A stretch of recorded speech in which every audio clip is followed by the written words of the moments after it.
Welcome to Indiana Sports Beat Radio. So for the thousands in attendance and the millions watching around the world.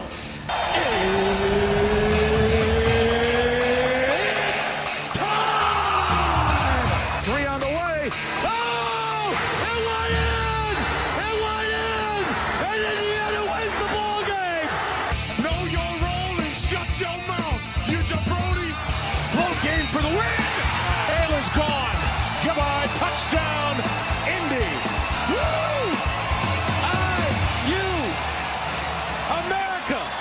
They got a football team now. Pretty simple. I win. Google me. You know that I'm the cream of the crop. Now, here's Jim Coyle. Welcome.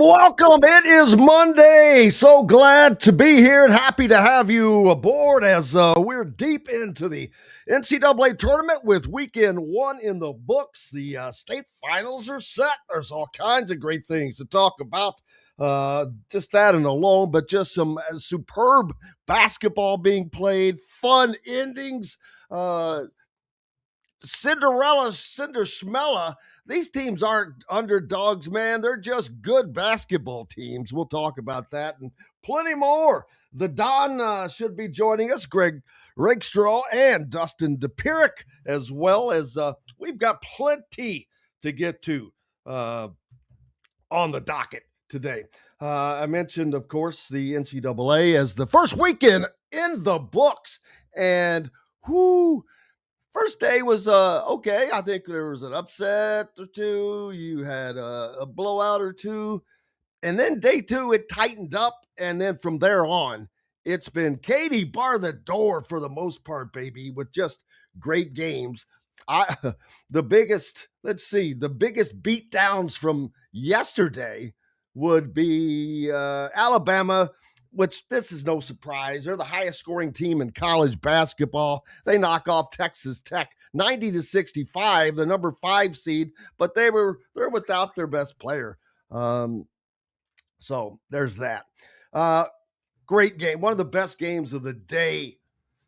The Johnnies, Rick Pitino and Ben McCollum got the Johnnies and the Hawkeyes to the Sweet 16 for the first time since 1999. Yeah, they're going to party like it's 1999. Oh, my darling. Dylan Darling scores as time expired for St. John's after having unbelievable trouble getting the ball in play because, daggone it, UConn had like 3 fouls to give. They kept putting the ball in the play in the backcourt, though. And after the first and second time, I get that, but because you had to from the inline. But the second time, I would have made one hell of an effort to get the ball up before getting fouled. And then the third time, I damn sure would have tried to run a play to get the ball into the front court. But all that doesn't matter. With 4 seconds to play, Dylan Darling just takes it and drives straight to the goal as time expires. Rick Pitino heading back to the Sweet 16, as is St. John's for the first time since 1999, like I said. Ben McCollum and the Hawkeyes. Boy, you think they're not happy? I mean, it seems like life is better for everyone all the way around. Their old coach got his alma mater into the NCAA. And now the Hawkeyes knock off the defending champion and number 1 seed Florida Gators in another great game. Wow. I mean, Alvaro Figueras. I forget how much time was left, like 8 seconds. They get the ball up the floor in a hurry. Bennett Sturts gets the ball down in the corner to Figueras, and just as calmly as nothing, bam, nails the 3-point shot. And Florida can't make it happen. They have plenty of time. They get the ball to the basket, but can't get anything done with it. Number 1, Florida goes down. Iowa. And not only that, Big Ten. If let's see, yesterday also UCLA, they were battling with UConn. Well, who did I said that UConn was playing St. John's? They were not. I'm sorry. It was St. John's in Kansas. Rick Pitino and Bill Self. There was just too much basketball. Can't remember it all, man. But that's great.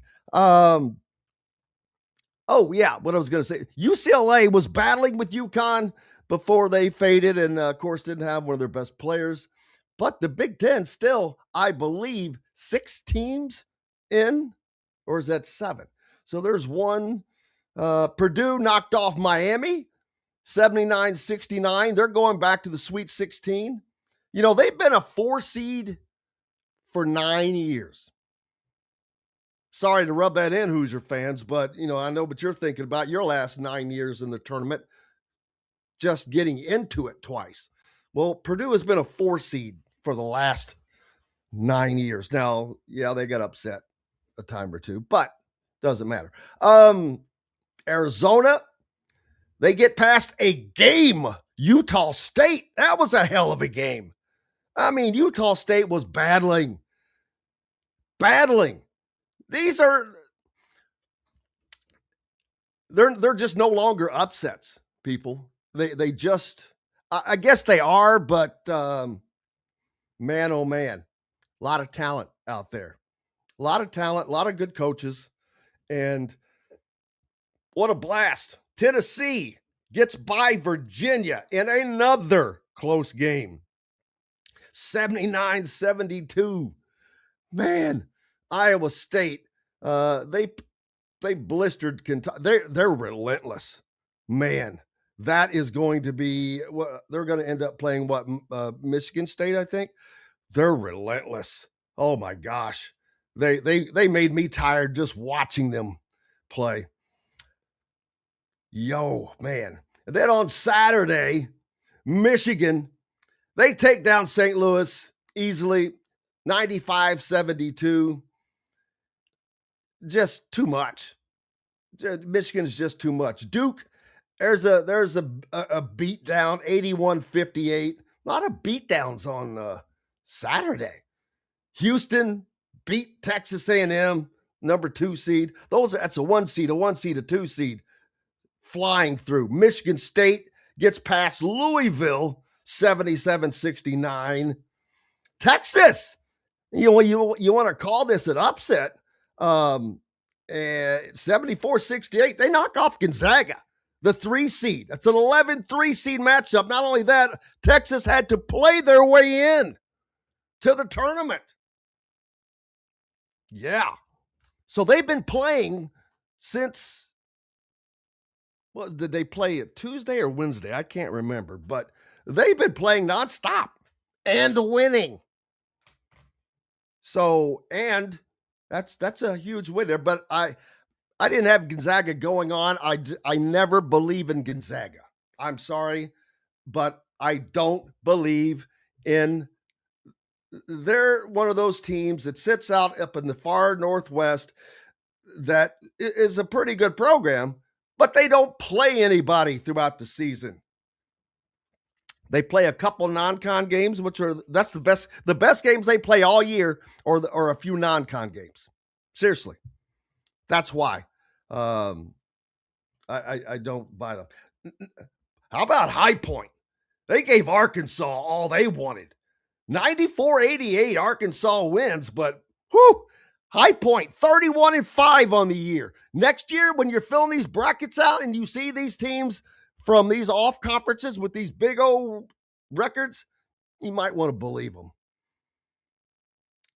Nebraska knocks off Vanderbilt in a Big Ten SEC matchup, 74-72. Illinois took down VCU 76-55. So what did I see? Michigan State, Illinois, Nebraska. That's 4. And then I think they have just 2 more. I've got to get back to Sunday. How many more? There's 1 more. There's 6. Yeah. And that's it. Yeah, 6 Big Ten teams in the Sweet 16. There's only 8 games, people. Not only that, one of these games has a Big Ten matchup. Man. Let's see. What's the SEC got going for them as we head to the Sweet 16? Love to do the conference by conference counter. Let's see. Florida, they gone. So winners, chicken dinners. I don't see it. There you go. Tennessee, a 6th seed. So far, the only Alabama. They've got 2. Now I've got to go back to the other day. Go back to Saturday. Nope. Texas. I forget. Well, almost don't count them. Arkansas. 4 teams from the SEC out of the 10 that made the tournament make the Sweet 16. So it looks like the SEC going by the way in the basketball tournament as they did in the CFP. Now, who do you think is winning it all? Corn 1999 thinks it's Michigan. Well, I mean, I'm not going to argue against Michigan. I have Arizona in my bracket, and I'm still glad that I have them. But I mean, I wish I could pick. I didn't do 4 brackets, and I wish I would have, or could have, or did, and I would have picked each one a different winner. But yeah, I think it's just going to be a hell of a tournament still. Yeah. Oh, don't worry. We'll talk about that. Dave G asking about what about the big upset on Saturday in Seymour? Oh, yeah. Don't worry. Greg Rakestraw will be joining us. We'll be talking about this past weekend's semi-state games. Yeah. Biggest upset of the weekend. Nah. Biggest upset in high school ball of the weekend. I still don't think that that's bigger than Silver Creek getting knocked off. But they got beat by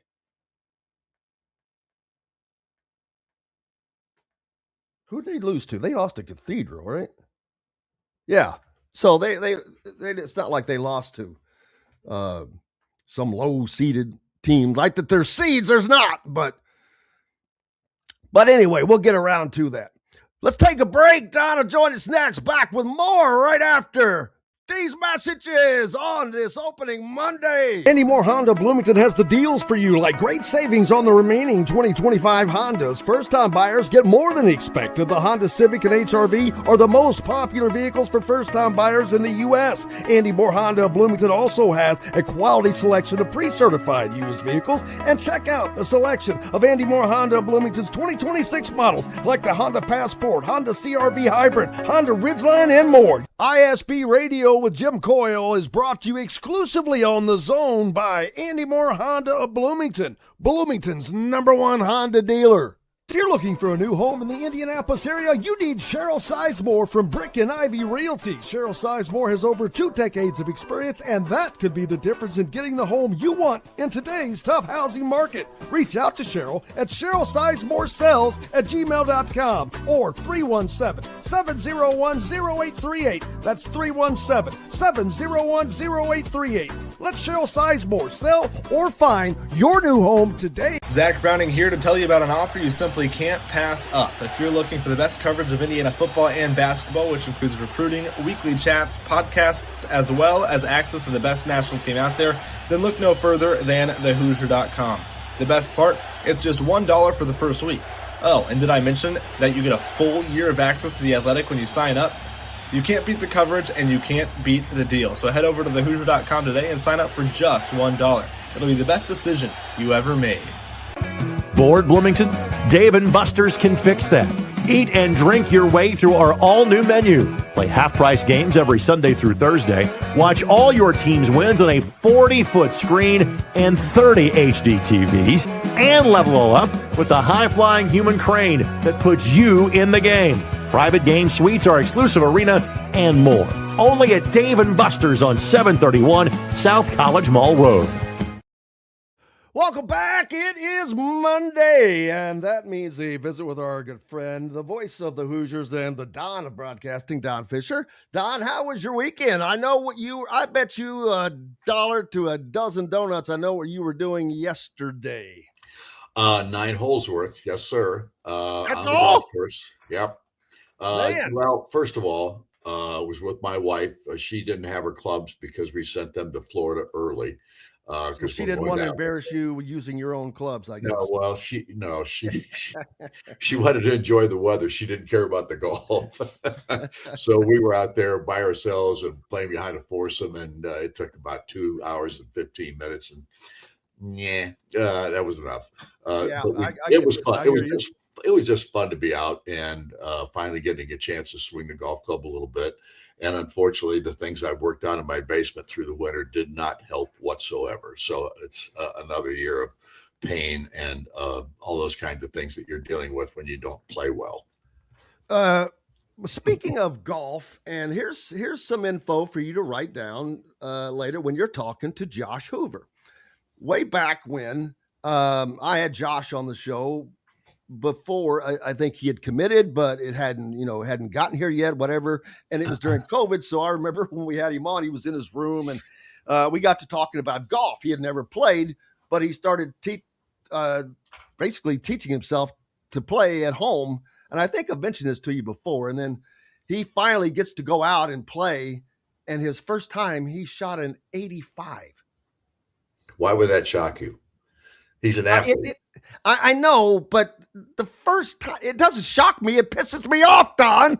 It just makes me mad as hell. It doesn't shock me. I know those great athletes are just good but I'm like, 85. I'm like, wow. Well, here's the thing. Time. Here's the thing. I've noticed this about several athletes. Eric Sewer being one of those. Eric, my color analyst for basketball, obviously, is a really good player. And I think he's had one lesson in his life. And he is like a 1.3 or some kind of an idiot handicap. It's ridiculous. He goes to the foul course. He shoots in the low 70s and that kind of thing. And you're sitting here going, if I went to the foul course and shot in the low 70s, I'd quit just because I ain't going to do it again. You know what I mean? No, there are athletes like that. And Eric's one of them. And I understand that Hoover is too. In fact, I know he's taking some lessons. From what I understand, or at least he's working in the indoor facility that Craig Bowden has built down there in Bloomington. So I know he's been there several times at this point. So I haven't met Josh yet. I'm looking forward to it. Maybe sometime this week. Of course, football practice starts on Thursday for this Indiana football program, which is looking for another national championship coming up in 2026. So it'll be really interesting to see. It absolutely will. And I know that these last couple of weeks, you're not used to not doing something in broadcast related for IU, but it is an opportunity to kind of look back and reflect. Has Indiana's national championship that you called that, and not that you haven't done so many gigantic things, but the shocking thing, but that's this season. I mean, last year we knew it was, there's something different here, but this year was even what it was. Has that finally set in on you?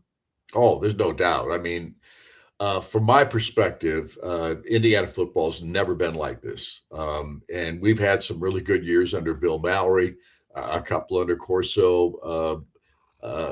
I thought Terry Hepner, when he got here, had he not passed away, I thought that program was going to change at that time and it was going to become a powerhouse. I really believe that. But Coach Hepner passed after his second season at Indiana, which was just a tragedy in so many ways. But we haven't had anything consistently good for a long, long time here at IU. There's no question about that. 3 winning seasons up until Curt Cignetti got here since 1994. Think about that. So it's so different than it has been. Obviously, we've gotten the coach that is phenomenal.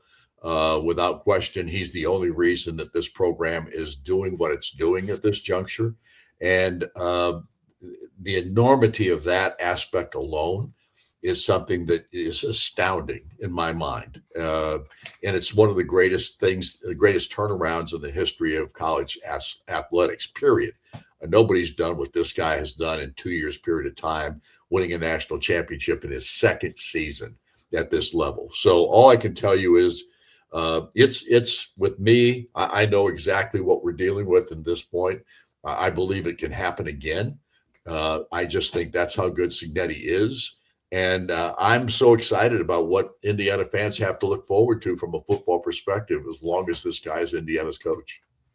Oh, there's no doubt, because now it's not trying to rebuild it every year. That's something that back when Bill Mallory was having his run, it wasn't so much, but they still had to rebuild it as far as not with new recruits, but boy, it was a new challenge every year, which it is now as well. But boy, it is completely different because you are rebuilding with new players each and every season. And to stay consistent in this era, that's going to be a challenge, but I don't see it being one that is difficult for Kurt because of how he's approached. I talked about something the other day, that he has this incredible ability to compartmentalize everything. Everything he does, everything that happens, does it new contract? That doesn't matter. 16-0 doesn't matter. It doesn't matter. Driving the Indianapolis 500 pace car, compartmentalized. It's odd, but it's a great tool, and it's what I think makes him so successful. Well, I've said this all along. He's the smartest guy I've ever been around from a football coaching standpoint. There's no doubt about it. He knows how to do everything. He knows how to run the program. He knows exactly what he has to do. He knows exactly what he wants to do. And he fills in the roles of the people that he hires in that context.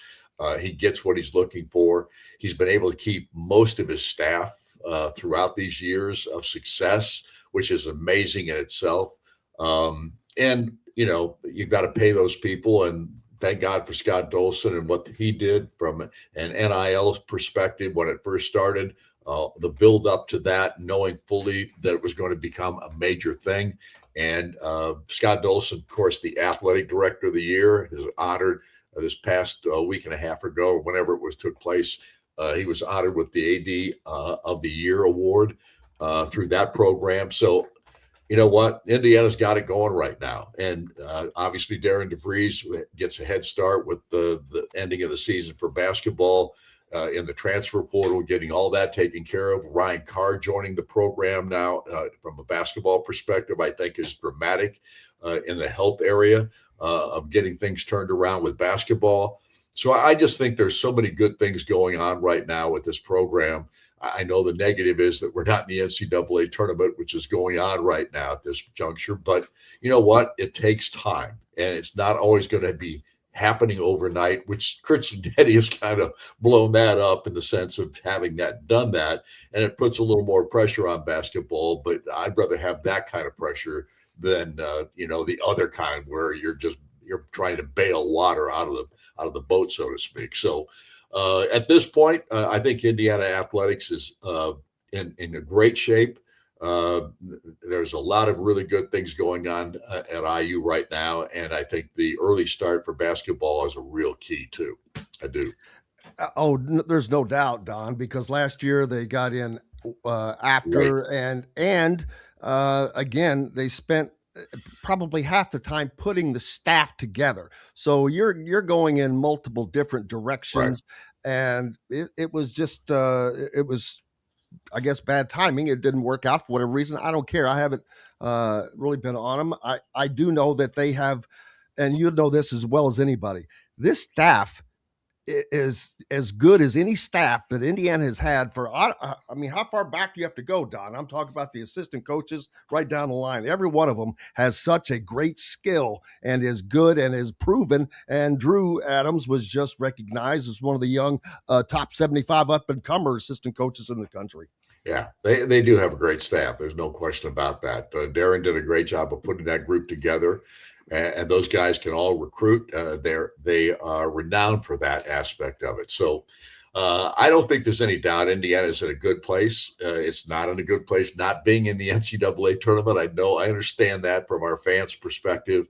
But to getting this start in the transfer portal with your new executive director and Ryan Carr, I think that's really key at this juncture. So from my standpoint alone, I think Indiana's in great shape. Obviously, we'd like to be in the NCAA tournament. That's not the fact. But here's what is a fact.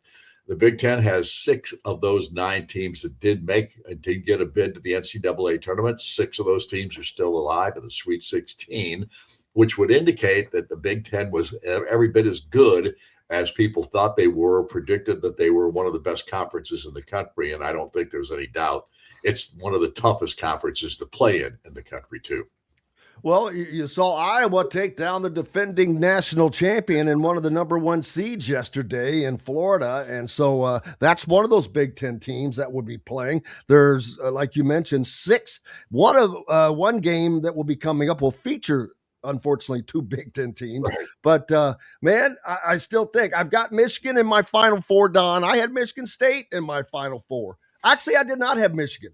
I had somebody, I can't remember, that beat them, or that I picked to beat them. But it's just a draw because Michigan is so sinking good. I've said all along that they're one of the teams that can win the national championship. I've loved to watch. These games have just been fun as hell to watch, Don. I mean, they've just been great. Yeah. There have been a few blowouts, but for the most part, and I don't think you can call these upsets anymore. I mean, watching what Iowa played with Florida yesterday, that's not an upset. I mean, it's an upset, yes, but it's not a shocker. I mean, these teams are too good. There's too much parity now. There is tremendous parity. There's no doubt about that. There are still the elites out there, and I've got 3 of those still alive. Florida's the only one that's not in my Final Four. Duke, Arizona, Michigan were the other 3 that are still alive, of course. But from my standpoint, college basketball at this time of year is the best there is. There's no doubt about it. There's so much fun, so many games to watch, and so much fun to be had in watching those ball games. And so many of them are so competitive. That St. John's Kansas game yesterday may have been some of the worst. Wow. May have been some of the worst basketball I ever saw in the first half of that game, because those guys were they were running up and down the floor like there was no tomorrow. It was like helter-skelter, so to speak, and shooting that way and throwing the ball away that way. But they were just going at it tooth and nail, and they pretty much did it for the whole ball game. But the second half was a lot better played than the first half. And how about watching Braylon Mullins? It's enjoyable to see him have success, knocking down some tough shots. I mean, he looks like a freshman, but he's out there playing above his level. It's crazy, but so happy for him. Yeah, he's not playing above his level. He's that good. There's just no question about it, and it's really sad in another way, as we all know. I didn't want to say that, but just want to congratulate him. And I look forward to having, I have Greg on today, Greg Rakestraw, but I wonder how many Indiana kids are getting to play across this NCAA tournament, because there have been so many, whether it's been Pete Suter with Miami and so many others that you don't normally hear about. And so grateful for those guys getting to do that. Yeah. What's coming up next for you? I'm taking off on Friday. We're headed down to Florida, or Saturday, I should say. We're headed down to Florida for about 6 days. So this is the last time we will talk this year, at least from the standpoint of doing our show with you. But it's been enjoyable. It's been a good year, no question about that. And we're excited about what's to come. Don, looking forward to it, buddy. Appreciate you as always. Safe travels. Please tell the wife I said hello and to keep you straight. Will That's a hard task, but just let me know. I don't know how she's done it, but thank you, sir. Appreciate you. The See great ya. one, the Don, joining us here on Indiana Sports Beat Radio, as he does each and every week. And up next, the man who knows all when it comes to Indiana sports, crosses it all. Auto racing, high school sports, college, doesn't matter. We're going to get into a little bit of all of it. Up next, Greg Rakestraw joins us. Thanks for being along. We're back with more right after these messages. The ISC Sports Network is your home for sports content across the Hoosier State. Find us live on TV and streaming or archived on our website and our app. The ISC is your one-stop shop for the content you want to see, including high school sports, college sports, and other great events throughout the year. Subscribe to our streaming service and get access to it all. ISC. Local lives here. If you're looking for a new home in the Indianapolis area, you need Cheryl Sizemore from Brick and Ivy Realty. Cheryl Sizemore has over 2 decades of experience, and that could be the difference in getting the home you want in today's tough housing market. Reach out to Cheryl at CherylSizemore@gmail.com or 317-701-0838. That's 317-701-0838. Let Cheryl Sizemore sell or find your new home today. Andy Moore Honda Bloomington has the deals for you, like great savings on the remaining 2025 Hondas. First-time buyers get more than expected. The Honda Civic and HR-V are the most popular vehicles for first-time buyers in the U.S. Andy Moore Honda Bloomington also has a quality selection of pre-certified used vehicles. And check out the selection of Andy Moore Honda Bloomington's 2026 models, like the Honda Passport, Honda CR-V Hybrid, Honda Ridgeline, and more. ISB Radio with Jim Coyle is brought to you exclusively on The Zone by Andy Moore Honda of Bloomington, Bloomington's #1 Honda dealer. Dave & Buster's Bloomington is the place to eat, drink, play, and watch. Enjoy half-price games every Sunday through Thursday, a new menu to dig into, and next-level upgrades like private game suites, the high-flying human crane that puts you in the game, our exclusive arena, and more. Only at Dave & Buster's Bloomington, 731 South College Mall Road. Welcome back, Indiana Sports Beat Radio on this Monday. Glad to have you along. Don't forget, head out to Dave & Buster's for their March Madness specials. $10, 10 wings for $10. $5 domestic lime margaritas on championship night, Thursdays or college night. Greg Rakestraw, big weekend, man. Indiana high school semi-state / pre-final four. I don't know what you call it. It was a big weekend. How are you, sir? I cannot complain. Just did not go anywhere. I had basketball to watch. Started reading Al Jr.'s book. Great read. But boy, the basketball, it seemed like every game it got better. The days got better. Saturday was better. Sunday was better than Saturday. It was awesome weekend. And I know that it was a big weekend in Indiana high school as we saw a major upset, and we see some unusual, or not the usual suspects in 4A championship coming up. Correct. Oftentimes we talk about having a first-time team in a state finals. It's usually a team from 1A, maybe 2A. Not the case this time. There are 3 first-time participants in the boys basketball state finals. It is one of the 3A schools in New Haven.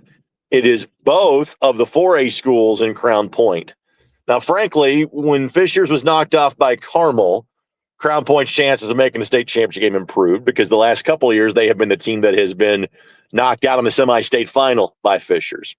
When Carmel got then beat by Snyder the next week, it made Crown Point more of a prohibitive favorite, and they played that way, beating Snyder by 29, then beating Northridge by 26 to claim the Elkhart semi-state pretty easily. Mount Vernon became the favorite when they knocked out Pike and kind of went according to plan and kind of cruising to 20-point win against Decatur Central. New Albany, man, maybe got there a year ahead of schedule in terms of being. I was going to say, They really looked surprised. I was like, woo, look at the dogs. Getting to the semi-state was not the surprise because, again, they came from an open quarter of the bracket. The only thing I thought that would have slowed them down from making the semi-state would have been if they had drawn Terre Haute North in the regional, which was possible, but they didn't. And then the fact that they were as competitive and frankly could have won that game, knowing their best players were freshmen and a sophomore in Studemeyer and Washington. If that group stays together, and I think they will, they are absolutely a contender for the 4A championship next year. I think it's very similar to Jeffersonville, frankly. You get there and maybe kind of surprise everybody but yourself, and that's your motivating factor to get back there the following year. So now I think you hit fast forward on to Albany. You know, they're amongst the best in the state a year from now. But Crown Point and Mount Vernon have been two of the better teams all season long. They played each other in the Hall of Fame Classic Championship game. Crown Point won that game by 4 back on December 23rd. And then for those that don't know, the massive upset that Jim is referring to is Cathedral beating Silver Creek 73-68. Now, Cathedral is ranked number 3. And how massive of an upset is this really? It's not as massive as people think. Okay. And for the folks in Southern Indiana, Silver Creek was a damn good basketball team. But they probably were not the prohibitive favorite they were made out to be because of the margin of victory that they had against so many of their schools. To Silver Creek's credit, they go out and play statewide when they can. They go out and play as many 4A schools in their area as they can. But it is still a different caliber of schedule they played versus what Cathedral plays, which is kind of an Indianapolis 4A schedule, but also playing, other great teams around the region.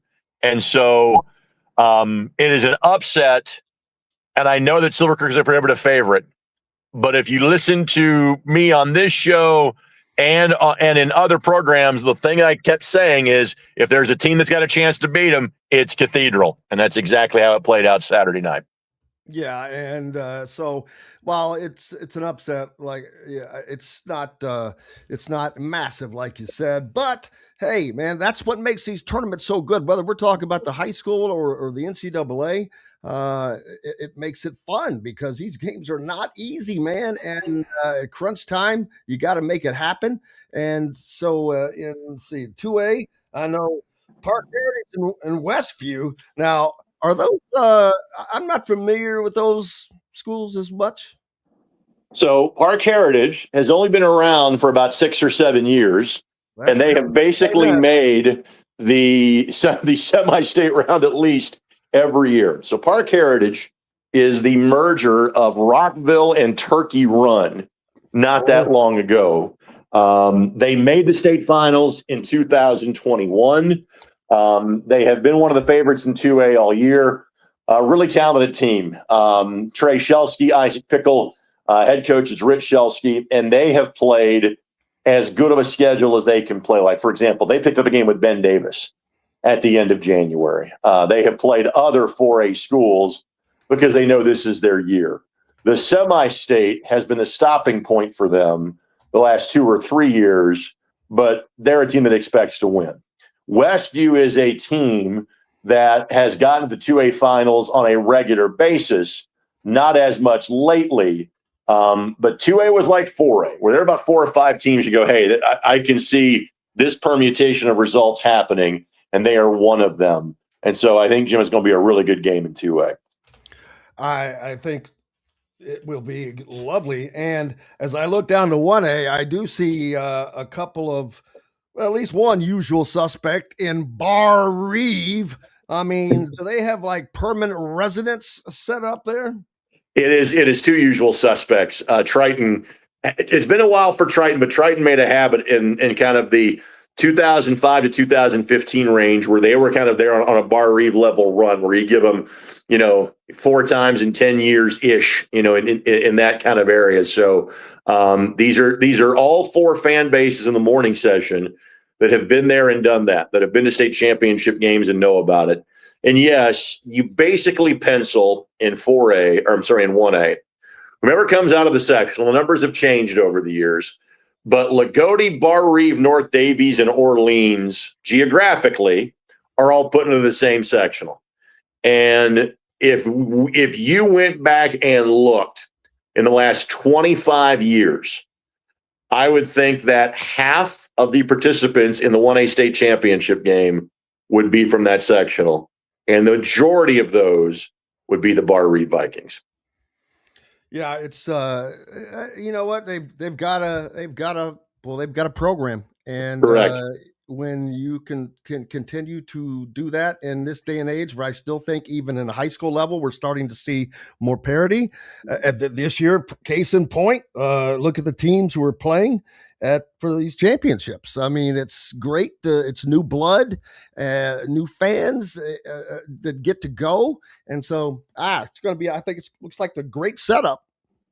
Correct. I think we'll have 4 very competitive championship games, and I could point to a favorite, and probably even though they were the upset winner in the southern half of 3A, they're probably more prohibitive favorite in the championship game, and that's Cathedral. And the reason being is that a lot of the better teams in 3A were in the southern half of the draw. I think when the final USA Today poll came out, I think 7 of the top 10 were in the southern half of the bracket. It was just a year, and part of that is South Bend St. Joe, having won 3A last year, having been to the final the year before. They were playing in 4A, and it took the best team out of 3 on the northern half.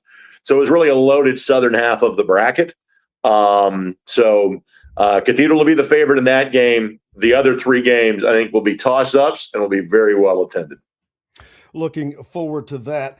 Who are some of the players that we might not remember that are or were playing in the NCAA tournament? The obvious ones at Purdue that we know about. Pete Suter that was at Miami. But there was somebody else on that team, I think, as well. Right. So Justin Kirby was on that Miami squad. Thinking about the 16 teams that are still left playing, obviously Braylon Mullins at UConn. And what a night he was having, man. What a great game. You may not like Danny Hurley, and I understand why and get that. I think I literally said out loud as I'm sitting in my easy chair, I can't believe I'm rooting for UConn, but I'm now rooting for UConn again because of my connection to the family and knowing that kid the way that I do. But I bring up the Hurley point. He really has been very supportive of Braylon, knowing he's been struggling shooting the ball for the last few games. And when he would say, listen, it's only a matter of time. And that matter of time, kicked in last night. Again, he's an NBA player next year. And I think the way he played last night on that stage, kind of proved that. There's another unique tie on that team that's not an Indiana guy, but a guy that played college basketball in this state. And he got some run in the 215 game on Friday night. It's Alec Millender is his name. He played at IU Indy last year and was going to come back to IU Indy last year. He's actually from Chicago, played Division II ball in Nebraska. When IU Indy went through their coaching change kind of late in the spring, a lot of the guys that were there scattered, and Alec basically got offered to be the scout team point guard, for lack of a better term, the third stringer for UConn, knowing he'd get a good amount of money but not get a lot of playing time. Well, he ended up getting some playing time and did well with it in the game on Friday night. So there's another local tie. Extending that local tie a little bit, Alvaro Figueres, that obviously had a big shot for Iowa last night.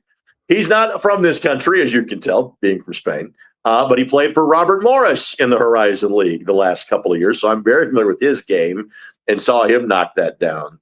So just kind of going through the mental Rolodex in my head, those are the guys that jump off the page. Obviously, Xavier Booker was on that UCLA team from Cathedral, in last night's game against UConn.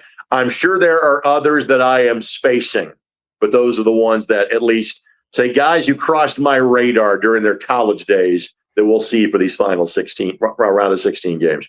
And it's amazing. And you mentioned Figueres, which watching that game, it was like, wow.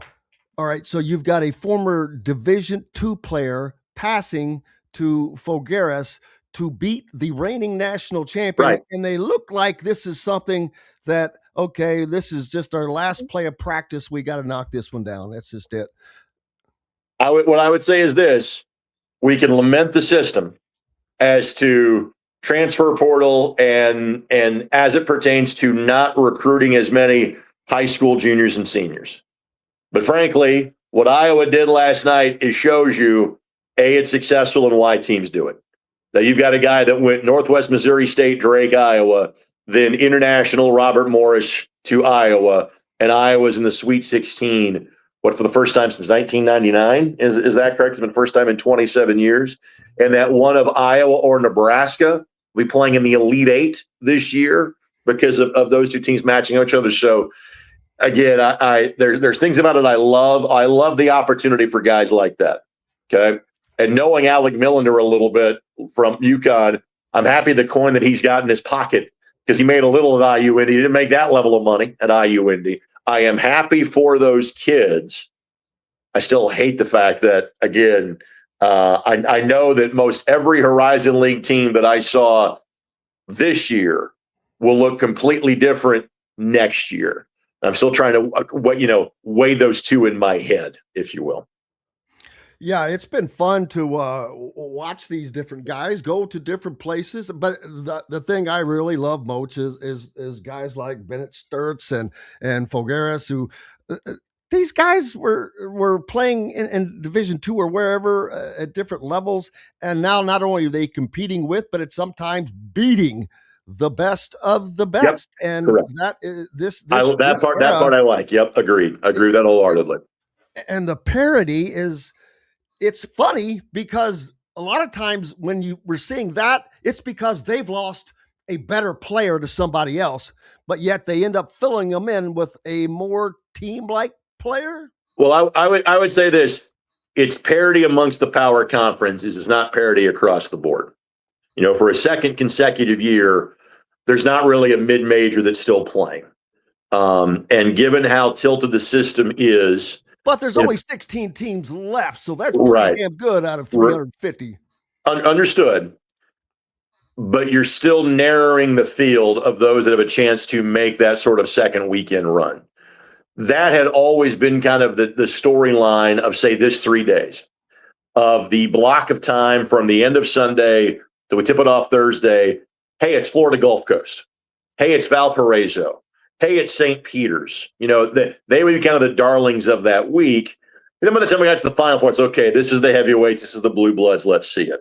We've kind of hit fast forward on that.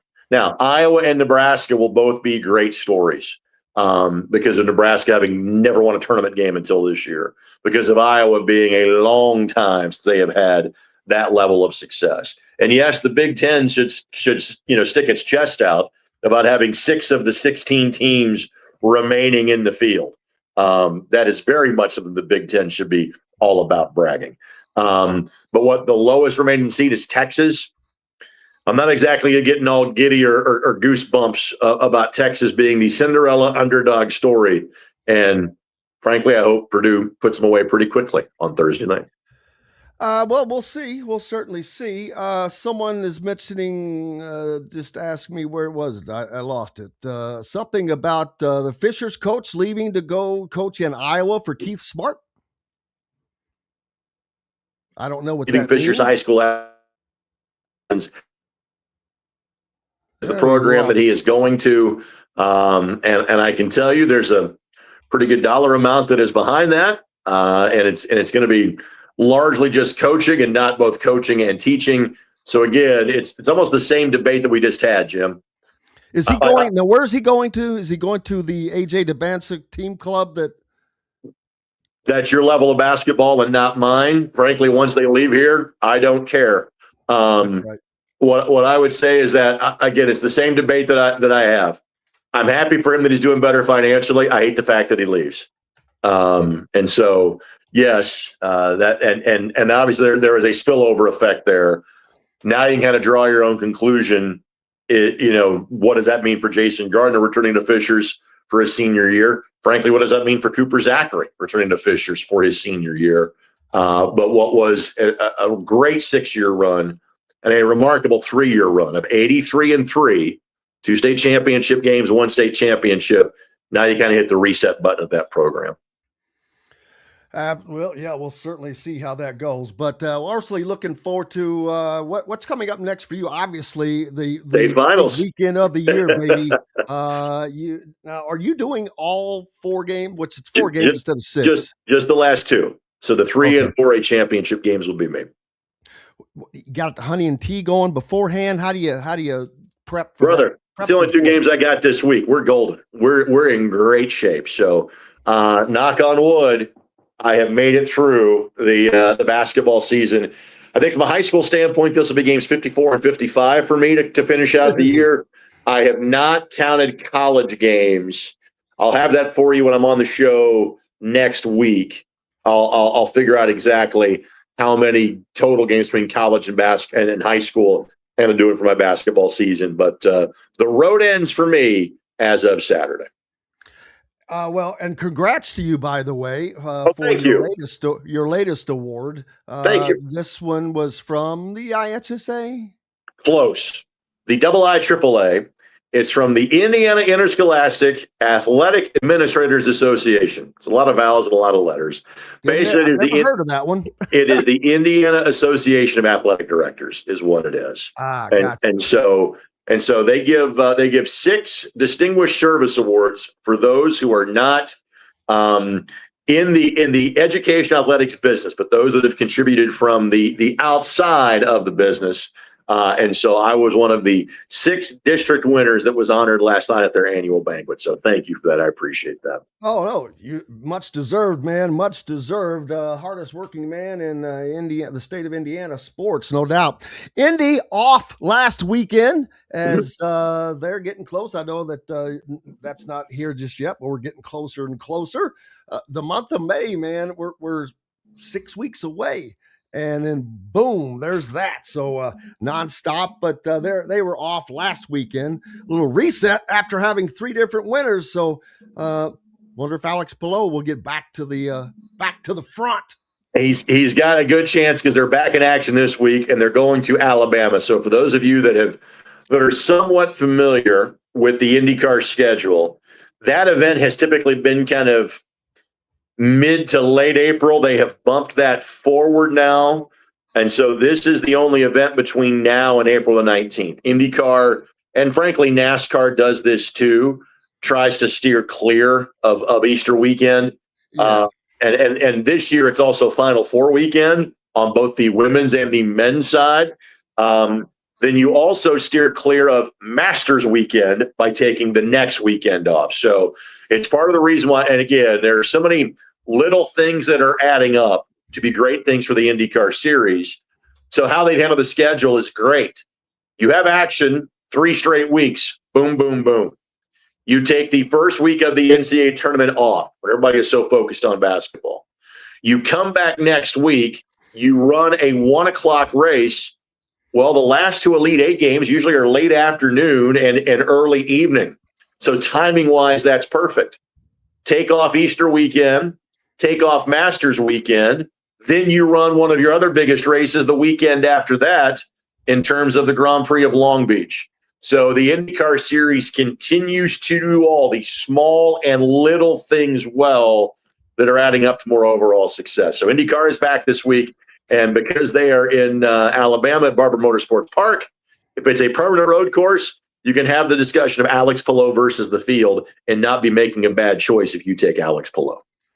Looking forward to it, buddy. Thank you so much as always. All right, we'll have a brief program meeting here on the air.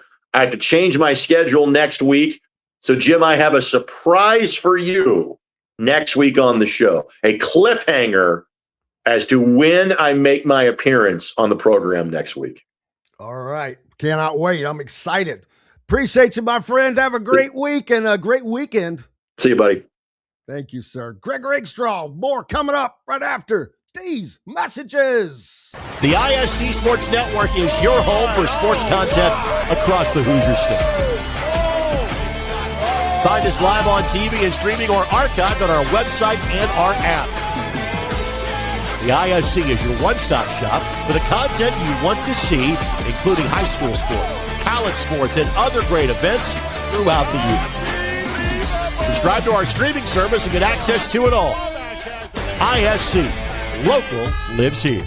If you're looking for a new home in the Indianapolis area, you need Cheryl Sizemore from Brick and Ivy Realty. Cheryl Sizemore has over 2 decades of experience, and that could be the difference in getting the home you want in today's tough housing market. Reach out to Cheryl at CherylSizemoreSells@gmail.com or 317-701-0838. That's 317-701-0838. Let Cheryl Sizemore sell or find your new home today. Andy Moore Honda Bloomington has the deals for you, like great savings on the remaining 2025 Hondas. First-time buyers get more than expected. The Honda Civic and HR-V are the most popular vehicles for first-time buyers in the U.S. Andy Moore Honda Bloomington also has a quality selection of pre-certified used vehicles. And check out the selection of Andy Moore Honda Bloomington's 2026 models, like the Honda Passport, Honda CR-V Hybrid, Honda Ridgeline, and more. ISB Radio with Jim Coyle is brought to you exclusively on The Zone by Andy Moore Honda of Bloomington,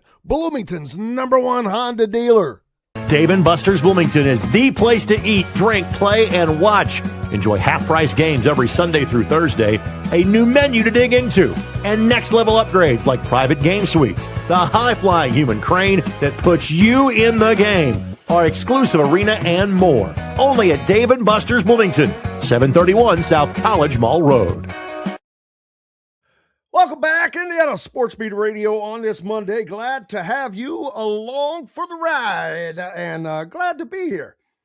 Wow, what a great day yesterday, weather-wise, and then whatever came through last night, and temperatures plummeted, winds, stormy, and back down. It is what it is. Who cares?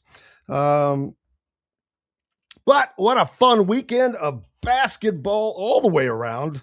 College, high school. Indiana high schools, as if you were just with us, that the state finals are set in Indianapolis, Cambridge Fieldhouse this weekend. And as you heard us talking about, Garrett Winnegar, the former head coach of the Fischer's basketball team, which they have just been remarkable the last 3 years. But he's leaving to join the staff at Iowa United Prep in Des Moines, Iowa. Dustin Dopirak from the Indy Star joining us. I was just talking about the fact that the former Fischer's basketball coach Garrett Winnegar leaving to join Iowa United Prep in Des Moines, Iowa, to coach for Keith Smart there. And wow, is that that could be a great thing for Indiana, but I see it more being a thing for Iowa than I do. Yeah. No, I mean, obviously, I imagine this is going to be one of those prep schools that just churns out a whole bunch of prospects. I imagine also Iowa probably needs one of those. I don't know that there's a whole lot of those in that portion of the Midwest, the kind of more wide open plains portion. So it provides opportunities for kids that would be out there. And, obviously certainly will bring people from out of state to go play out there, similar to a La Lumiere or someplace like that. It's certainly an interesting job. I mean, I haven't followed it very closely, but it just seems like it's just for Weininger was too big of an opportunity to pass up. And I'm sure it pays well. So, it is one of those like other steps you don't like to see just generally for, I get it, but it is one of those deals where, there's too many travel teams. Major loss. What's up? It's a major loss to Indiana high school basketball. I mean, Fischer's have been so dominant under his tutelage, and it's not because they had, the most dominant players all the time. They had some good ones. Very successful. Oh, no, definitely had good players, but just been remarkable. And Keith Smart has been in this role since he was in the NBA, but he was last at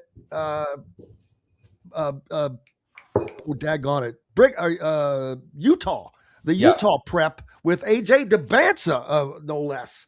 So I don't know if he's wanting to move closer or if it's more money, what caused him to make that move, but gets him back to the Midwest at least, I guess. But it's kind of And then now on top of that, you got Iowa knocking off Florida, the reigning national champion, making the Sweet 16 for the first time since 1999.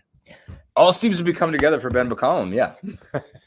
So, I mean, he has not as far to drive to see prospects. I mean, who knows if those people want to stay in Iowa, beyond their however many years at Iowa United Prep. So, like you're obviously looking for different things at your prep school than you're looking at for your college. So don't know if that'll make a difference for him or not, but heck of a win, big time. I mean, I very much question the defensive strategy of Todd Golden there, pressing up on that one. Not sure that was the move. I guess he was trying to foul, as I understand it. I mean, I guess he is a proponent of if you're up 2 with that kind of time left, just put him on the line and, try to get the ball back rather than risk the possibility of the game-winning 3, which, obviously was what happened.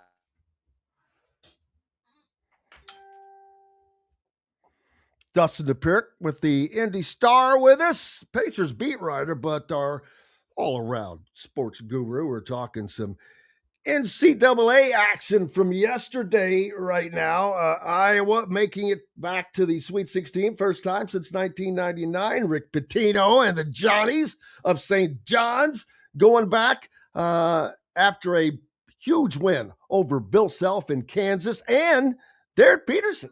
So when Dustin gets back with us, we'll talk about that. So you've got A.J. DeBansa out, Darren Peterson out, Cameron Boozer, he's the last man standing of what's considered to be probably the upper 3 picks in the upcoming NBA draft.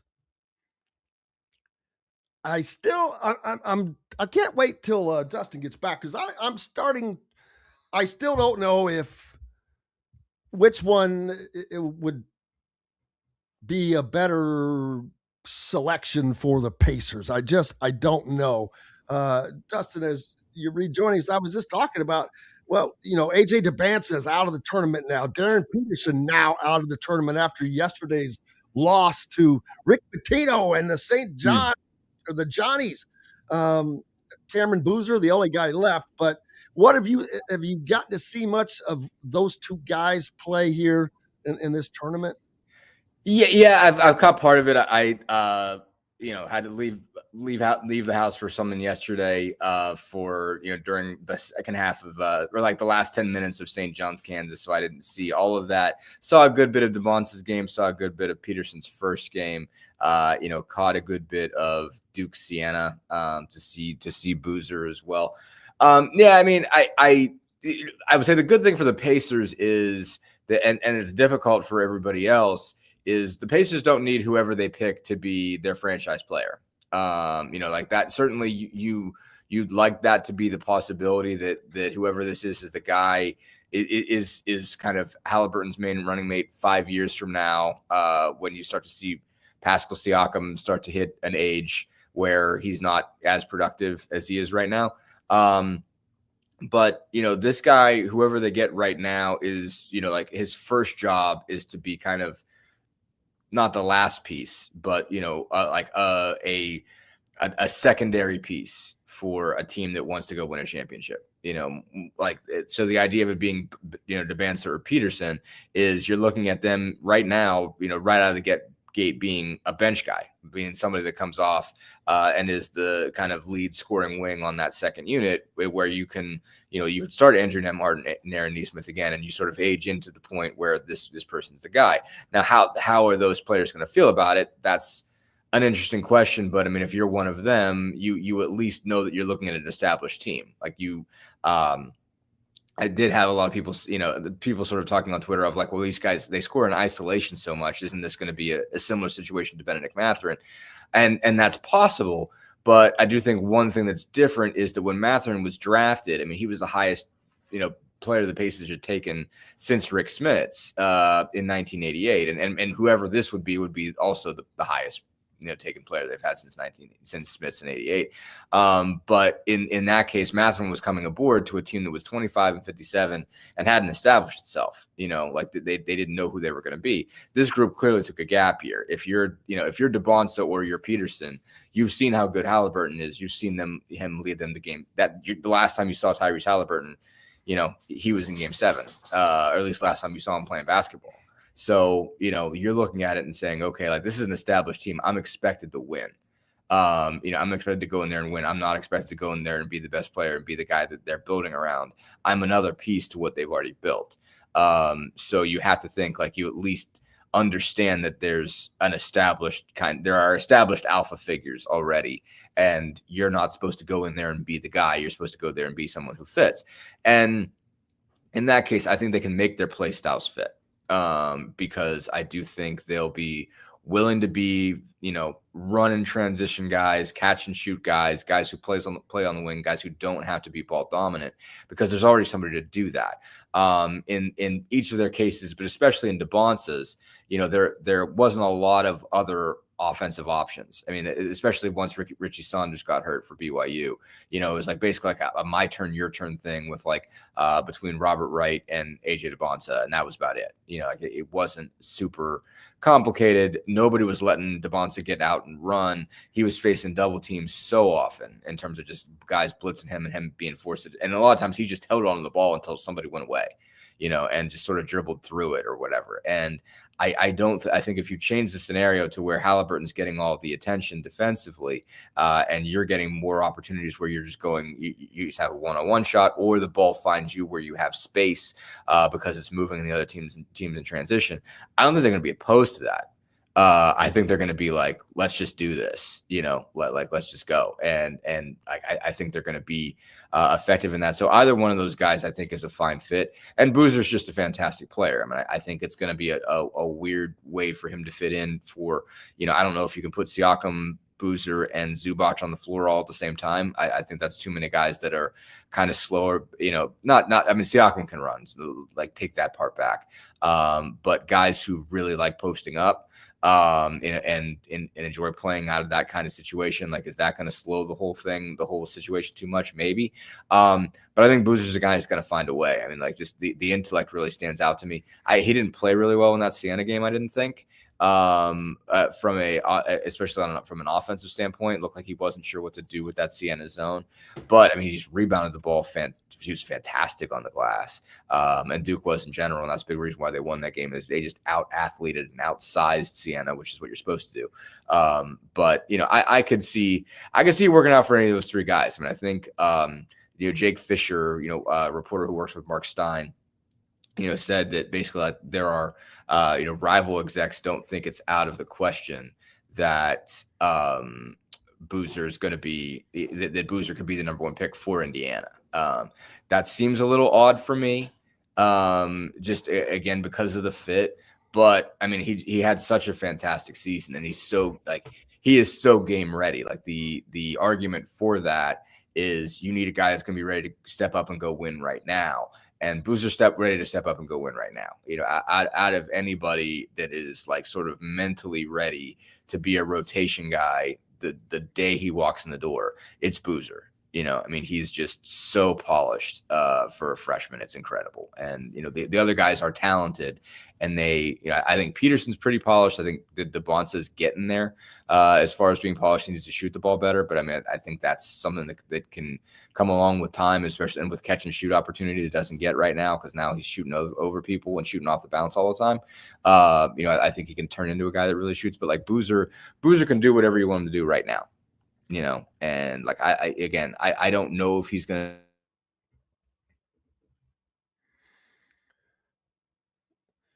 Dustin Dopirak from the Indy Star with us, the Pacers beat writer, joining us on this Monday as kind of talking about the potential of the players that we're seeing play right now in the NCAA tournament, who is going to be up in the draft. We know that Cameron Boozer and Darren Peterson and AJ DeBonsa are likely to be the top three picks, not in that order necessarily. So we shall see, but that's still coming up. Who's going to be the pick that the Pacers make? we'll see. It'll be interesting. I don't know if it's going to be Jabansa or the other way around. We'll have to see. But it's certainly been fun. How much does – it's probably a dumb question. Watching these guys play in the tournament, does it have on GMs and whatnot, do you think? I mean, I think it matters. I mean, it obviously it's different. How much weight there is depends on what you need and, where you are and, what you're putting together. I mean, I think if you're if you're Chad Buchanan and Kevin Pritchard, you're not that bothered by the fact that only one of these guys is still playing. You're not like, oh my God, we're going to make it. DeBonce had 35 against Texas. And lost. I mean, that's one of the highest, freshman outputs in an NCAA tournament game in history. So you're not looking at that and saying, well, they didn't beat Texas. So, and Texas an 11 seed. So I don't know, I'm not sure about this guy, guy gave you 35, what else was he supposed to do? It was just a case of Texas had, Texas is in a tough league, and of course, so is BYU, but they're in the same league, which is weird to still, take back that statement. But BYU is not supposed to lose that game, but all of a sudden, BYU didn't lose that game because DeBonce wasn't enough. He had 35 out of 71, so he scored almost half their points. It's okay, you're not looking at it and saying, well, AJ DeBonce didn't do enough to take that game over. You're looking at it and saying, somebody else got to help him. So that doesn't take much. I mean, Peterson, you still have all the questions, but it's just, I'm in part because somebody wrote a piece about him and the writer, somebody I really respect and worked with, CJ Moore, I think is terrific at The Athletic. And, he wrote a piece on Peterson kind of delving into his whole season. And I am less concerned about does he want to play? Does he care? Than how much is his body betraying him? And is that going to be a thing? Is he going to have full body cramp but send him to the hospital? What is that? What's that coming from? What's the root cause of what's going on with Aaron Peterson? I'm less concerned that, does he really want to play in the NBA? Does he really this? Does he really that? I'm more or more of the case, what is his body doing to him? And I'm sure a big reason why he's probably had not great body language and not been in the greatest place is his body's done stuff to him that you don't expect. That's not normal, that it never happened to him before, and it's not like he broke a leg or, he did something kind of immediately traumatic that you could point to and say, okay, well, that's why you got a problem. He tore an Achilles, sprained an ankle really bad. Didn't have any of those things. Just had a full body cramp and it's been weird the entire time. And so when stuff like that happens to you internally, it's different. It's not, I don't, I don't know what any kind of health issues you've ever had, but it's if you have something that you don't expect and it comes out of nowhere, then you're afraid for a while, when your body just betrays you and something happens internally that you do not expect and doesn't happen for a specific reason you can point to, you freak out, it's a thing that freaks you out. And so that is a question of, all right, what's, is this thing going to happen again? Is he going to get past it? That's your biggest question. I mean, you want to do medicals as much as you can there, because I mean, when Darren Peterson does the things he does, you look at that and say, that's exactly what I want. If I'm the Pacers, is he's able to catch and shoot fast, quick, and drill it, off of one, catch and shoot or off of one dribble. Yes, he very clearly wants to sometimes be the guy that has the ball in his hand and is, doing crossover dribbles and back steps and all that kind of stuff. And, he hits shots that are wild. I mean, he hit one at the end of the half against Cal Baptist. It was just okay, well, that's crazy. That's stuff that not a lot of college guys can make.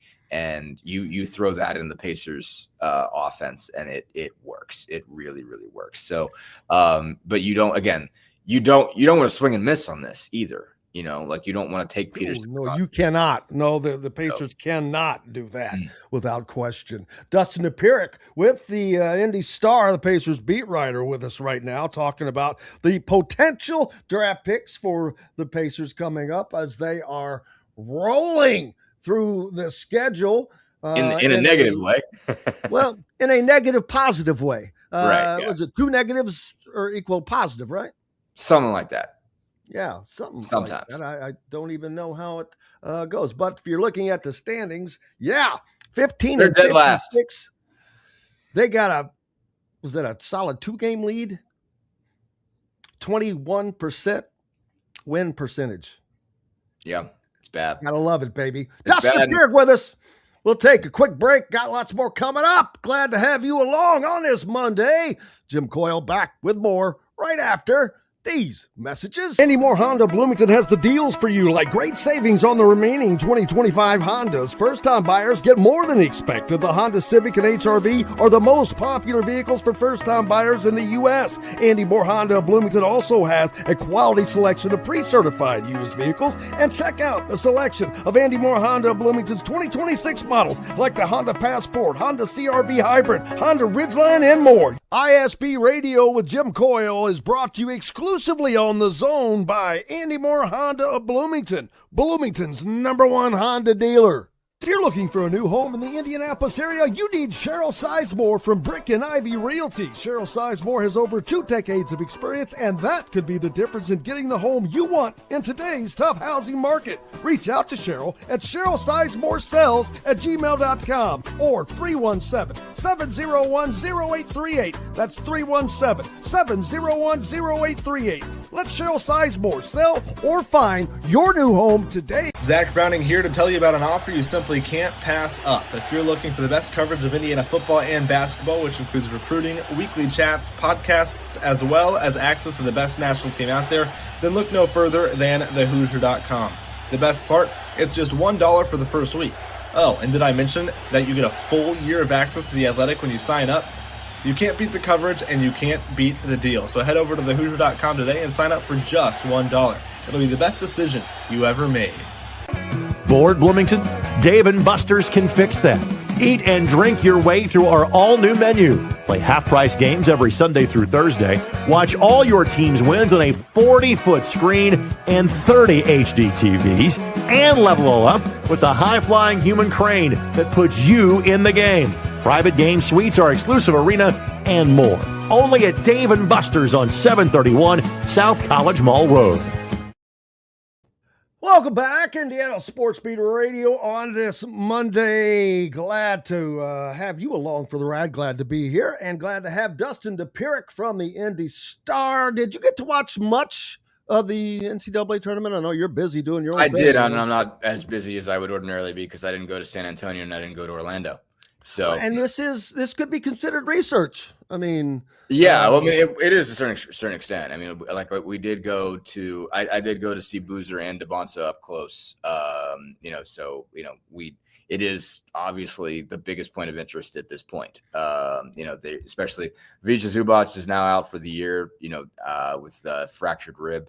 So that was kind of an interesting point of, specifically something to follow. And now that he's out, mostly it's just watching these games come to an end, more or less. I mean, there's a handful of things still left to watch with this group, but mostly it's just a question of, are they going to be able to stay down? One thing that was helpful as far as the staying at the bottom conversation was yesterday you had a game between two teams that are in similar scenarios to the Pacers, and the Kings beat the Nets, which I think ultimately was in the Pacers' best interest. The Kings now have 19 wins. And so they have the 4th worst record. And so really the Pacers are going for bottom 3. It doesn't really matter where in the bottom 3 they are, because everybody in the bottom 3 has the same odds. And in the Pacers case, usually if you would want to be dead last, because even if you strike out, you're 5th. Well, if the Pacers are anywhere between 5th and 9th, and they can't get as good as 10th at this point, if you're anywhere between 5th and 9th, and the Clippers get the pick because of that Zubac trade.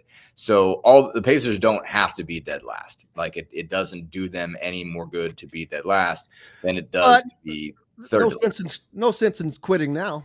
Yeah, I mean, what's the point? But the bottom line is straight they losses, can. baby. Yeah, so Sacramento's 19-53. So the Pacers could win 3 games between now and the end of the season and it not affect their odds in a negative way. That's pretty good odds of them not winning 3 games since they've lost 16 straight. Yeah, so I think they're okay, and they're also not coming up to what remains on their schedule is mostly teams that are in playoff position or play-in position at least. So they go But some from of those here. teams, are they going to shut it down before? Not now. They're the Detroit on April 12th. They certainly won't be playing the best version of Detroit because by that point the Pistons will have locked up the East, I presume. But tonight they have Orlando. Orlando's in a is in a dead heat in 8th, like basically 7. I think 6 through 10 is or 6 through 9 is really, really tight in the East. Then they get the Lakers. The Lakers are 3rd. They need to stay ahead of that pack from like 4, 5, 6 with like Minnesota, Denver, and the Rockets. So the Lakers need to stay up there. Clippers are still fighting for playoff position around 9th. The Heat are in that pack between 3rd and 9th, or not between 3rd and 9th, between 5th and 9th in the East. The Bulls don't care, so April 1st, that's a game that they can win if they want to. Charlotte is still playing for position. They're in playing round. Cleveland needs to fight for seeding. Minnesota needs to fight for seeding, so through April 7th, they'll still care. April 9th is another game where they play a Brooklyn team that also needs to lose. Philly will probably still be in the middle of it on April 10th. And again, April 12th, Detroit, they're going to play, they're going to play a team that have already clinched. So they'll see the Pistons, deep bench in that game. But there are a couple opportunities, but they are playing a bunch of teams, that are trying for playoff position. I mean, when they've been at full strength, they have won a few games, against really good teams. They've beaten the Knicks, they've beaten the Thunder. It is not impossible for them to wake up and say, you know what, let's go win one. We got some space. Like let's not keep doing this for the rest of the year. But on the flip side, like, it is tough to change gears. And like, I don't think they are actively trying to lose in the sense that the players are actively trying to lose. But they have lost there's no sense of urgency to try to win, and that's been gone for a while, and it's tough to get that back. Like, the guys are aware that they don't need to win and that losing doesn't hurt anymore. So like, that's a weird space to be in mentally, is having the understanding that, like, all right, like, this season just needs to end. We just need to re-up and be our guys again, and like everything the Pacers are doing is contributing to that. Like, they've even got ads like out for next season's tickets, season ticket sales, where they've got like an actor from Indy who's reading this and be like, remember when it was awesome last year? We're going to be awesome again next year. And the entire thing is just like, this season's kicked. It is absolutely kicked, and there's nothing to do with it. And, like, everyone's going to be fine next year. Everything is going to be fine. Don't even worry about it. Like, just act like this year didn't even happen. And that might work, but it is going to be a weird space for them to shake this out, and like, they're, playing this many games that they're convinced that they're aware don't matter, is going to be an interesting thing to shake out for them to start caring again. And I do think it's in their best interest, now they got some space, to win at least a game or two before this thing is over. Like, I don't think they want to end the season it would be a 27 game losing streak if they don't win another one. So I think they should probably go win one. Yeah, I think they should try to win one before they get to 20, like, just to get one on the board. Again, they're not getting to 20 wins this year. Like, they're not winning 5 more. And so this will be the worst team in Pacers history. But we expected, we expected that. Fans expected it. They were not exactly opposed to them being this once it bad, got because bad. I think if you took time back, like, there have been a couple stretches where they were worse than they should have been. There were a couple stretches where there's nothing they could do. Like the beginning of the season, when they're running out guys that they literally signed off the street, Not literally. I mean, they signed guys that were in camps and they signed guys that were in the G League and stuff like that. But like, they had to get by with a bunch of guys who were not in the league when the season started. And they were putting out lineups with multiple numbers of those guys, with guys you've heard of, like Mac McClung and Jeremiah Robinson Earl and Garrison Matthews and guys were like, I remember him, Cody Martin. But guys that were not in the league when the season started, they still got one of them in Micah Potter, is still with the team. So, they got by, when they were getting by early and throwing guys out there and losing those games, nobody had a problem with that. Everybody understood that. But there was that 13-game losing streak in December and January where they had a bunch of guys. There were winnable games in there that they didn't win. But yeah, once they were 6-31, I think everybody kind of knew this is what it is. It's not going to change. This is over. And so since then, everybody's been okay with the tank. I do think they would have been better off if, you'd rather be Boston than the Pacers, Boston played most of the year without their guy. And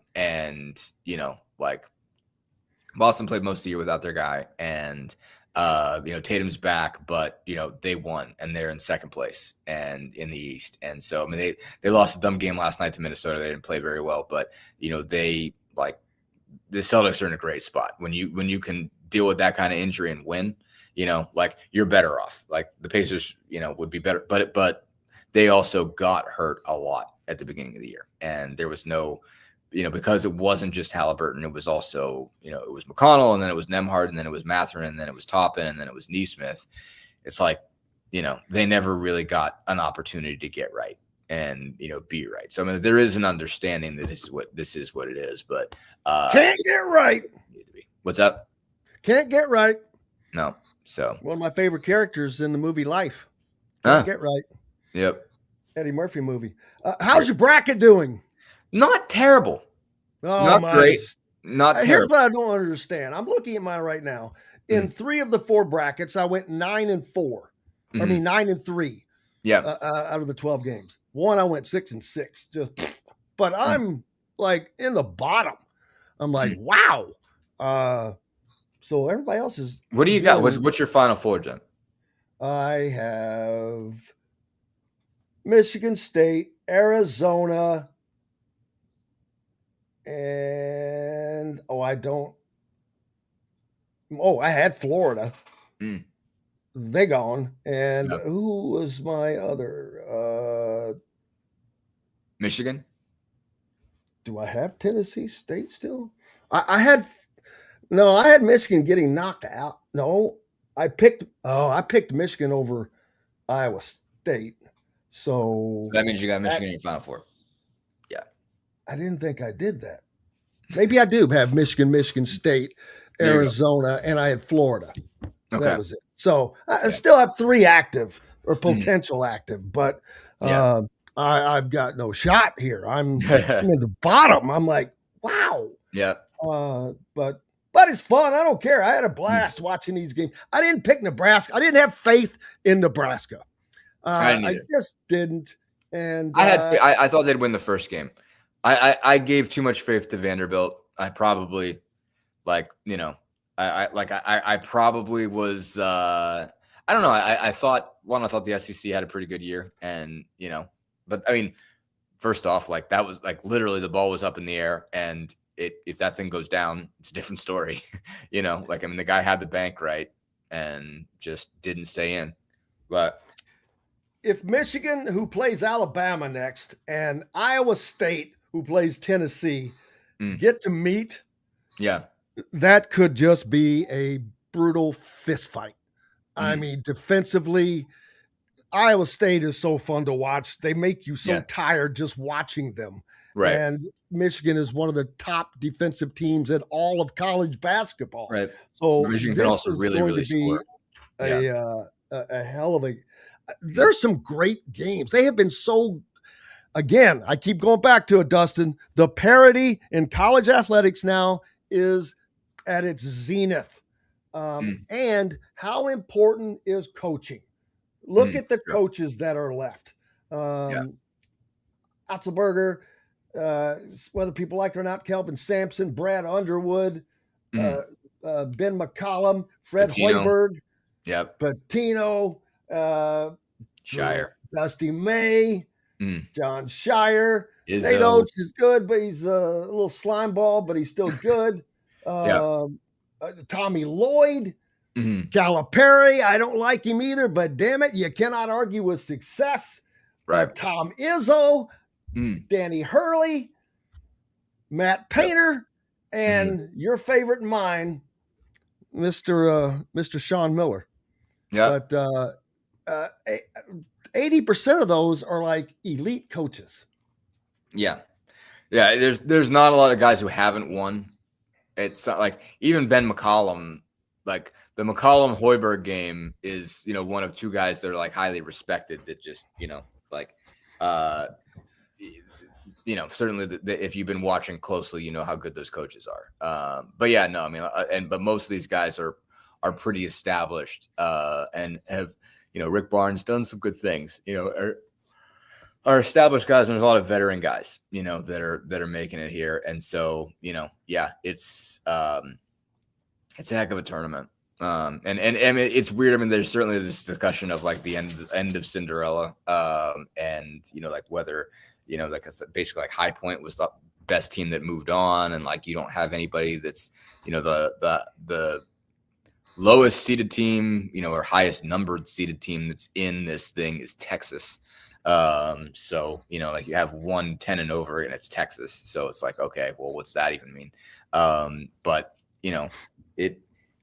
the games have been fantastic, and I mean, like there have been a lot of Cinderellas that have at least played well, that haven't necessarily won their game but have made it interesting. I mean, even Siena made it interesting.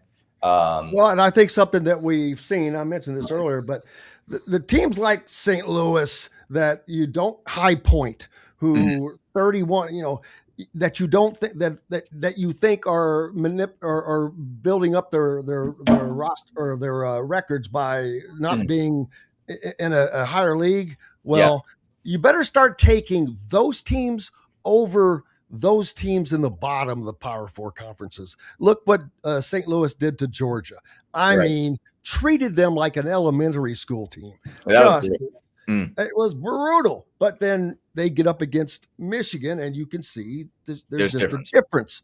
Yeah. And so that's the thing to me. I think that there are so many. The middle has gotten so fat where, from the top of the middle to the very bottom of the middle, any of those teams could actually knock off one of those other teams. Sure. And I think that upper level of that middle can knock off an elite team, but not 8 times out of 10, they're going to lose. And we're still seeing the best. I still think we're going to see the best teams win. Yeah.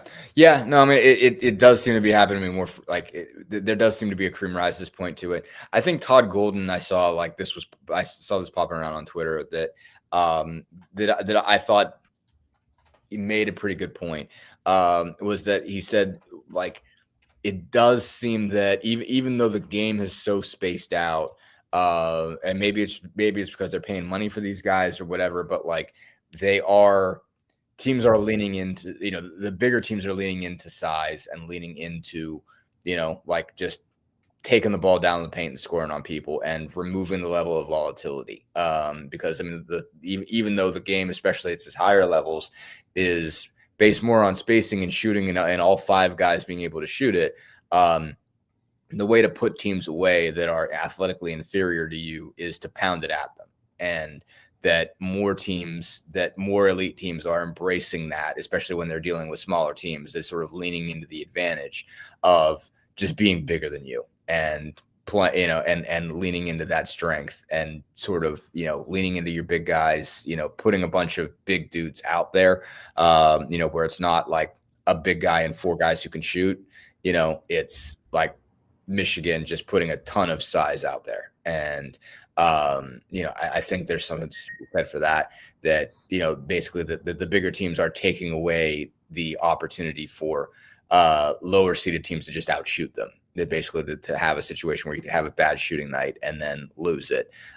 It's leaning more into, all right, let's get big, let's throw it in there, and let's trust our big guys to just go make plays and out rebound and out muscle and all that kind of stuff, and out athlete.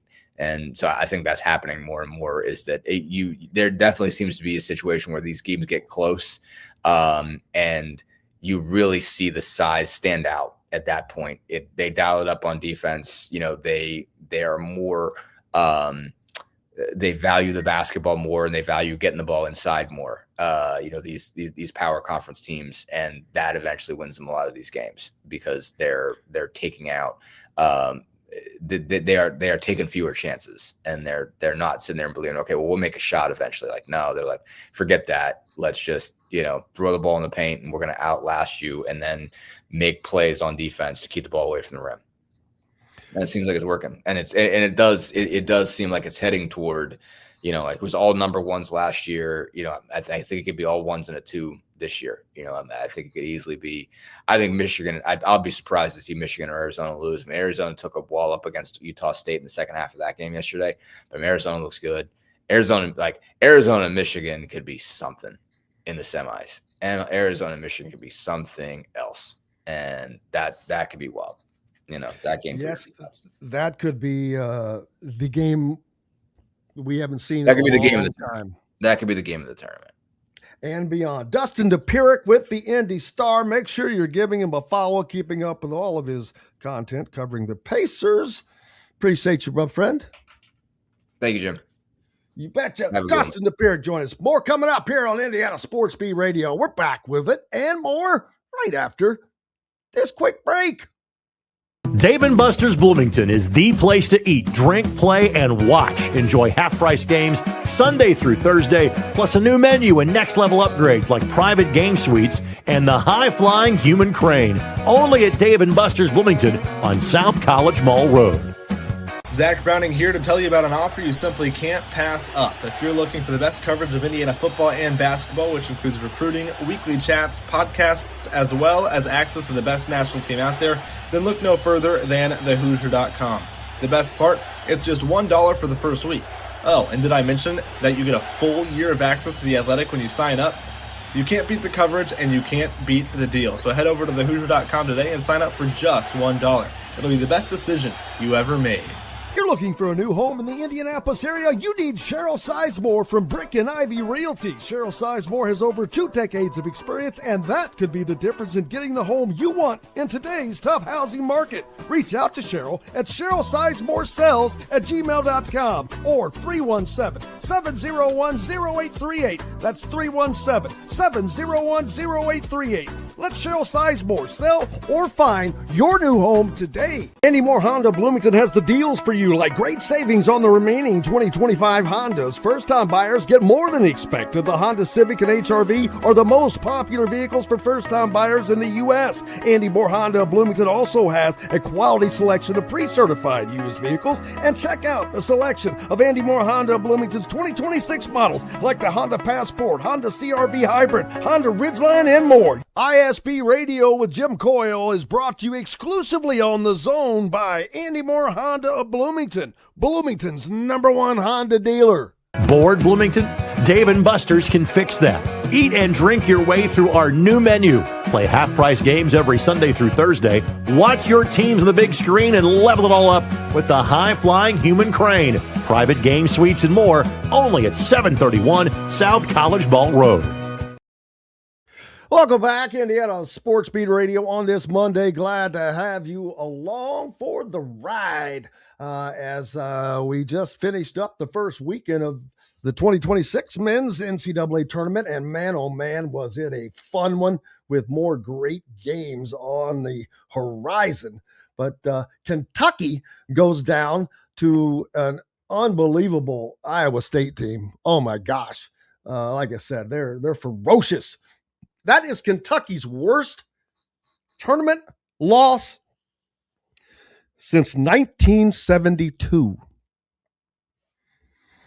So, as I keep telling you people, it's a changing of the guard. It's not that easy. It's not just Indiana. Look at Syracuse, North Carolina. It happens. You have to have the right guy. And I'm not saying they don't. We'll see next year. But my only thing that I'm saying is stop. This is not, yeah, I get it. It goes back longer. It's harder. I understand. I get it. But you are where you are.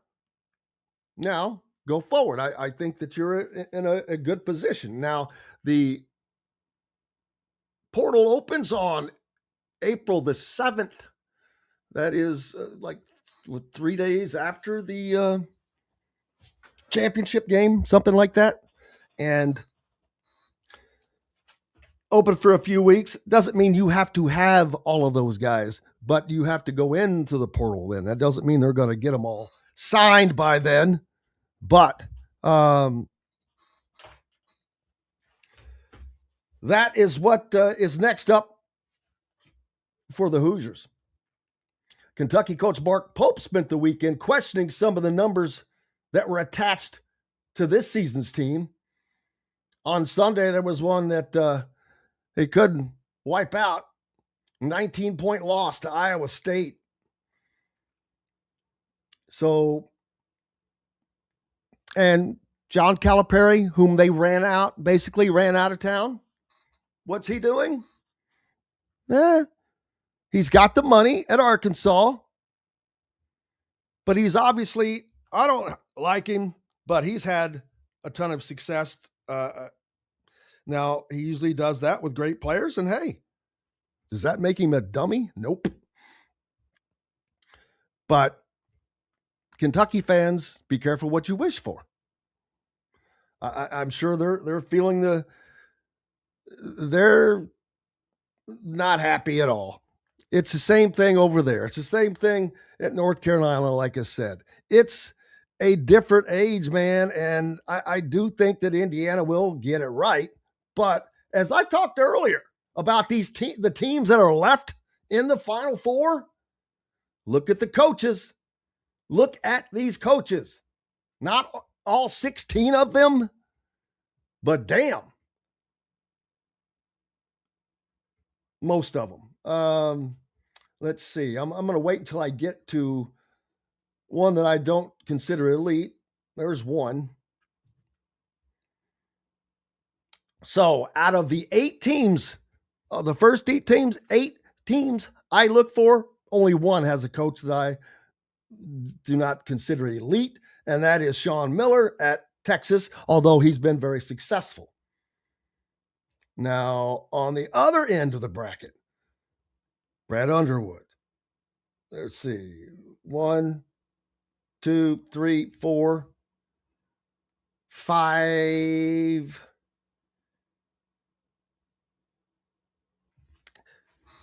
I don't know that I consider more than 5 of the 8 coaches elite.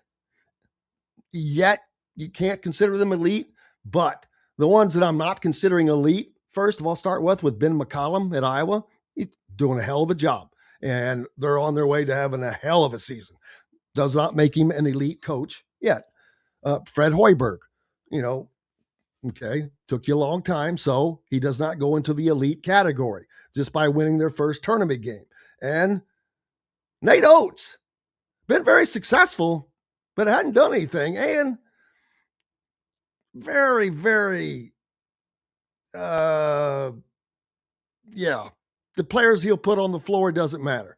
So I'm not putting him in there. But other than that, like I said, it doesn't matter if you like him or not, but Kelvin Sampson, Brad Underwood, TJ Otzelberger, Barnes at Tennessee, Dusty May at Michigan. Look at the coaching. Coaching matters. And I'm only saying that you've got to have the players as well. These teams all have players. And I mean players. Did you look at some of these teams? Did you look at the talent that some of these teams have? Whew. That's what Indiana has to work on, man. They've got to get upper level talent. And they had maybe one player that I would consider elite talent last season. Of course, you can't do that. And not only that, if you've only got one elite player, that might be fine. If you've got several other really good ones around him, Indiana didn't have that this year. That's what the portal is for, and it's coming up.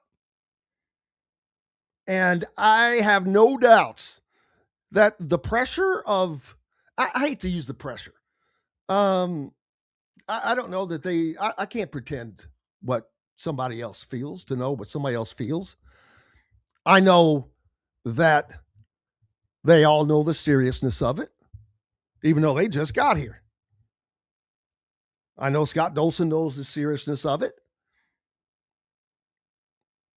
especially after what happened with football. There's nobody, I promise you, there's no one that wants to get Indiana basketball back up and running more than Scott Dolson. I mean, that would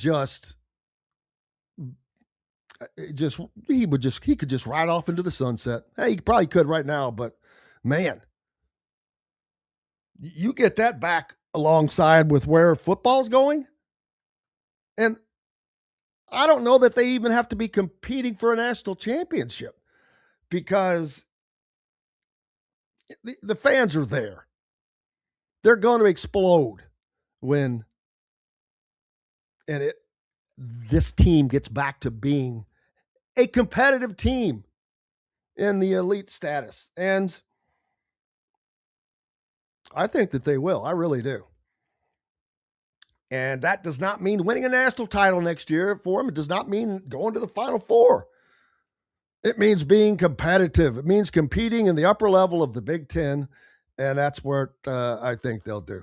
Big fun coming up tomorrow with Mike DeCourcy joining us, as always. Of course, J.D. Campbell's Corner. He's bringing Scott Agnes along for the ride tomorrow. We'll talk about the upcoming games coming up as well with Mike, as he has been. I wonder how his bracket is doing. I'm sure he filled one out. But how's your bracket doing? I was looking at I didn't call out the winners. I should be calling out the leaders. We've only got a little bit of time left. Oh, man. All right. So it looks like David Martin, you're in the lead, my man. Tied with Bob Perkeiser. God dang it, Bob, you're always up there. I'm telling you. Bob, I need you to do next year. I need you to I will give you the money to place my bet, or you just tell me who to bet on. I think you killed it also in the deal last year. So looking forward to that. Oh, hush up. Big thanks to each and every one of you for showing up today, as always. Always thankful for the Don of broadcasting, Don Fischer, Greg Rakestraw. Keep up with all he's got going on this coming weekend with the broadcast of the Indiana High School State Basketball Championships. Dustin Dopirak as well. Jay Gritty says her bracket is busted and she's tired of wearing a coat. Well, I hear that. Back tomorrow to do it again. Until then, I'm Jim Coyle. I'll see you on the radio. Thanks for listening to Indiana Sports Beat Radio. Be sure to subscribe to our YouTube page for more clips and team coverage of Indiana basketball, football, and more. You can also find full episodes and tons of other content on thehoosier.com. We'll see you next time for another edition of Indiana Sports Beat Radio.